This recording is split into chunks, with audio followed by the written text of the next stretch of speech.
Still menaced by flooding, Louisiana dodges a storm's worst blows. Video by Associated Press. Baton Rouge, Louisiana. Tropical storm Barry's second day on land brought waves of both relief and worry on Sunday. The slow-moving storm, one of the most serious concerns as Sunday dawned, was the possibility that heavy runoff from the storm would swell the Amite and Comite rivers over their banks. The overflowing of it was a break met with joy in an area where some people had only just finished repairing houses damaged in the 2016 flood, and where others were still not back in their old homes.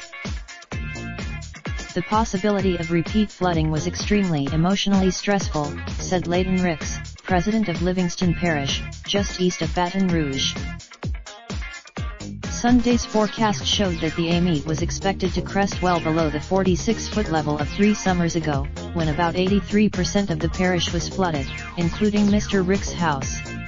The 39-foot, most of the rivers are actually behaving now because we did not get that 10 to 20 inches we were fearing, said Christopher Bannon, a National Weather Service meteorologist.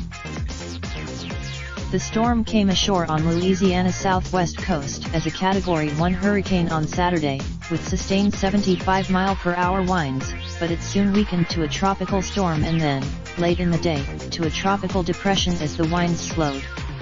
It continued to rain. New Orleans was hit by slashing rain in the early afternoon Sunday, but it seemed increasingly likely that the storm would not stress the city's floodwater pumping system the way a garden-variety rainstorm had when it sat over the city on Wednesday, turning some streets into shallow rivers. Many New Orleanians' relief was mixed with frustration over what they saw as overblown reporting before the storm from national media outlets excited by the possibility of a disaster on the scale of Hurricane Katrina in 2005. Scott Pison, the national media made it seem as if the levees were overflowing, but it was like, it wasn't actually a levee per se, it was beyond the levee, he said, referring to video footage. But they used that even so, government. John Bell Edwards, the National Weather Service warned Sunday afternoon that life-threatening flash flooding could still be expected along the storm's path inland across portions of Arkansas, Mississippi, southeast Missouri, and western Tennessee at least through Monday. Significant river. A tornado touched down in Denham Springs, a city east of Baton Rouge, around 8:15 a.m., the National Weather Service confirmed. Another possible the problems were more intense in St.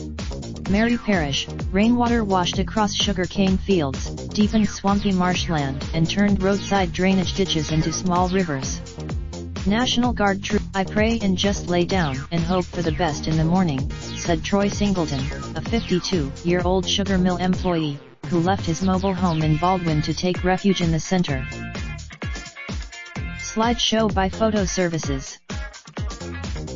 William Pirro, a 36-year-old car detailer, rode out the storm's fury in his mobile home in Baldwin before emerging Sunday morning in denim shorts and a gray tank top to make a trek to the one-stop convenience store.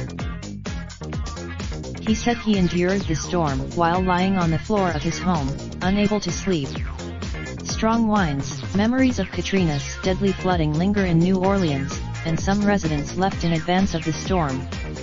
Others, like just tracking the direction of the storm, I knew it wasn't going to hit here, Mr. Knox, 66, said in the living room of his new family home.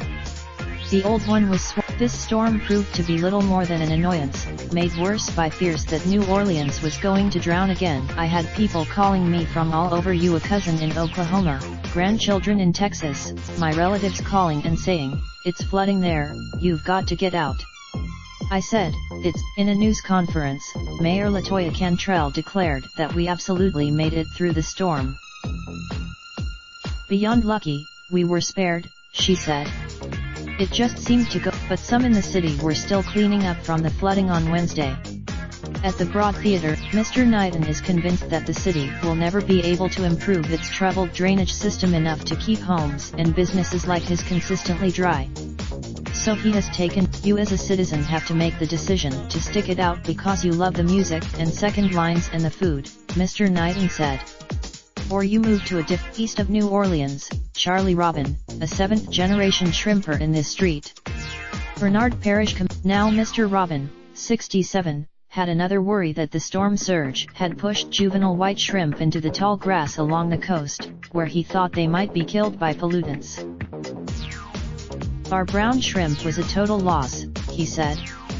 We don't need another. East of Baton Rouge at the First Baptist Church in Denham Springs, about 290 people turned up for the 9:15 a.m. Sunday service. The spacious new church was built after the old one a few miles away was inundated up to the balcony in the 2016 flood. Leo Miller, the pastor, told his congregation he grew physically weak on Thursday when he heard how high local rivers were expected to rise. I know what 41. The service was interrupted at least twice by emergency alerts pealing from cell phones scattered throughout the congregation. In downtown Baton Rouge, Lisa Trahan, Deputy Assistant Secretary of the Louisiana Department of Children and Family Services, stood in the cavernous Raising Cane's River Center on Sunday afternoon. She had managed a shelter in the arena after the 2016 floods, with nearly 3,000 people packed in for close to 3 weeks. But on Sunday, in the corner stood a stack of blankets, still in their factory wrappings. Ms. Trahan said, "I am glad we didn't have to unpack them," she said. All of this goes to the Emily Lane reported from Baton Rouge, Louisiana. David Montgomery. Raindrop, drop top, top smoking, no cooking the hot pot.